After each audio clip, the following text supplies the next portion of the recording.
Once upon a time, there was a young Portuguese winger who could leave a stadium breathless with a single touch of the ball. In the early 2000s, Manchester United witnessed the rise of a phenomenon. Long before he became the ruthless goal machine we know today, Cristiano Ronaldo was a flamboyant dribbler who danced past defenders like they were training cones. Stepovers weren't just a trick in his book, they were his signature, performed with such swagger and flair that even opposition fans found themselves applauding. You could see it in his first few matches under Sir Alex Ferguson. There was electricity in his boots. When Ronaldo got the ball on the flank, fans leaned forward. The crowd didn't just watch, they anticipated.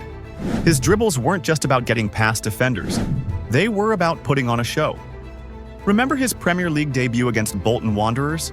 The instant impact, the dizzying stepovers that turned defenders into statues? That was the beginning of a new era. But fast forward to today, and things look drastically different. The same player who used to glide effortlessly past fullbacks now barely attempts more than a couple of take-ons per game. The Ronaldo of 2025 is a striker stationed centrally, waiting for service. His movements are calculated, economical, and goal-focused. Gone are the days of cutting in from the wing and tormenting defenders with an arsenal of tricks. It's not that the ability has vanished entirely, it's just that the need for it has. Ronaldo has evolved, and not just because of age. This change wasn't accidental, it was intentional, it was necessary. But to understand why, we must first go back to where it all began, the birth of a dribbling demon in the red jersey of Manchester United. In the 2006-07 season, Ronaldo was a different beast. He wasn't just good at dribbling, he was terrifying. Opponents couldn't touch him without getting booked. In that season alone, Ronaldo completed more than 160 successful dribbles in all competitions. That's more than double what most elite players manage today. He was unpredictable. One moment he was doing a flip-flap, the next a double step-over followed by a burst of acceleration. His change of direction was so sharp that even defenders with elite agility couldn't respond in time. He wasn't just quick with the ball, he was mesmerizing. The fear he put into defenders was real. Some would hesitate to dive in, knowing one wrong move could see them humiliated on the highlight reels. Former Arsenal defender Kolo Toure once said, "He was so fast and tricky, you couldn't blink when you were facing him." Even Thierry Henry remarked, "He could take you on either side. He could shoot from anywhere." He was a winger, a striker, and a showman all at once.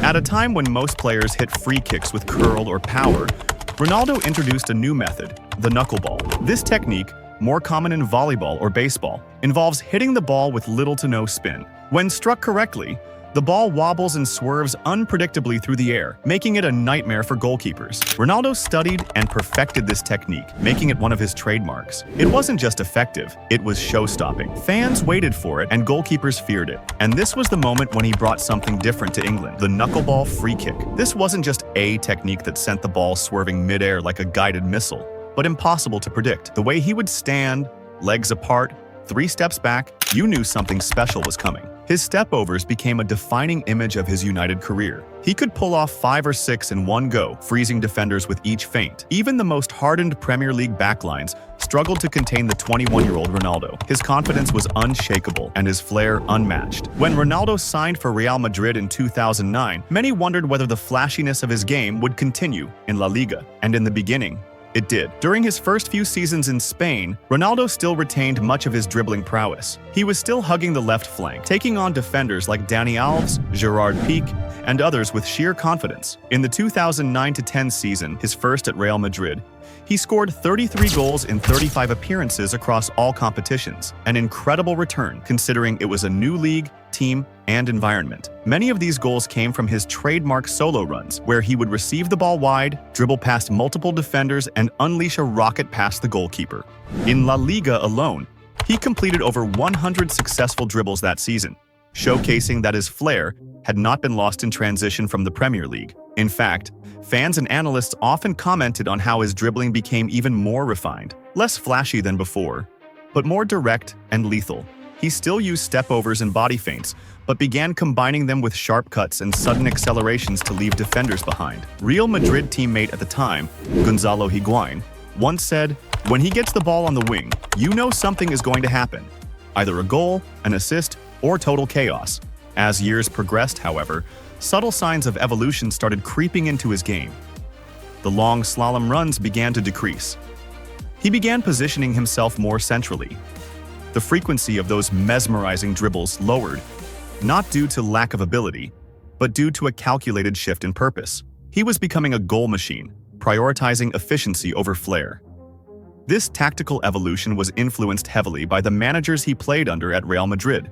Under Jose Mourinho, 2010 to 2013, Ronaldo was still expected to operate mainly on the left wing, but with greater discipline. Mourinho's system was heavily reliant on fast breaks and counterattacks, with Ronaldo often being the outlet. While he still dribbled and cut inside, Mourinho emphasized positioning, power, and directness over excessive flair. In Mourinho's setup, Ronaldo became more lethal in transition, focusing on speed and timing more than artistry. He scored 168 goals in 164 games under the Portuguese manager, an incredible statistic that reflected how Mourinho refined Ronaldo's instincts.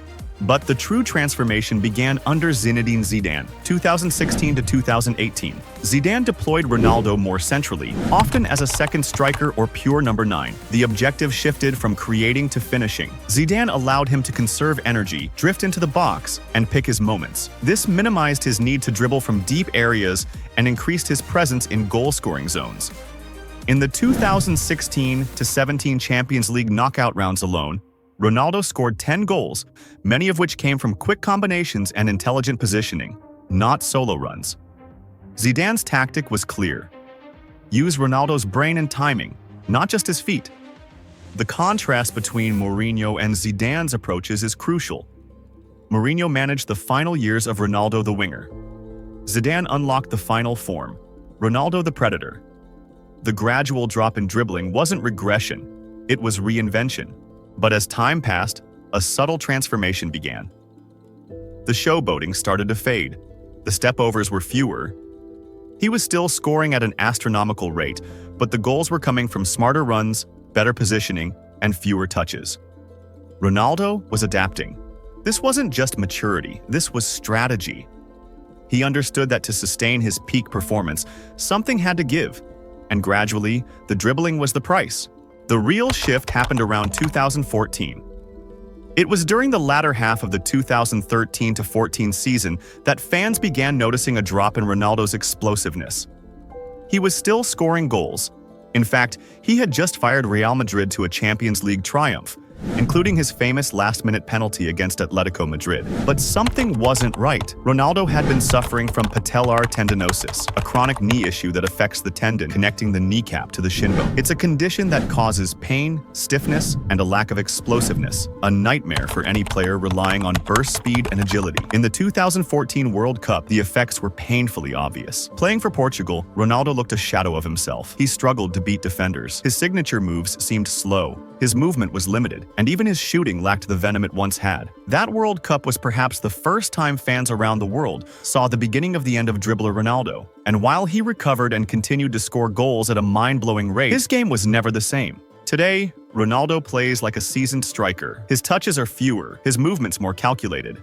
He rarely takes on defenders one-on-one. When he does, it lacks the unpredictable magic of his youth, and that's okay. Because in place of that young, flashy winger stands one of the most complete goal scorers football has ever seen. A man who reinvented himself not because he wanted to, but because he had to. Injuries, age, and evolution shaped his transformation. His dribbling didn't vanish, it evolved. It became part of a greater purpose. Scoring goals, leading teams, and rewriting history. Cristiano Ronaldo didn't lose his magic. He changed the way he used it, and that, perhaps, is his greatest dribble of all, a move not on the pitch but in his career.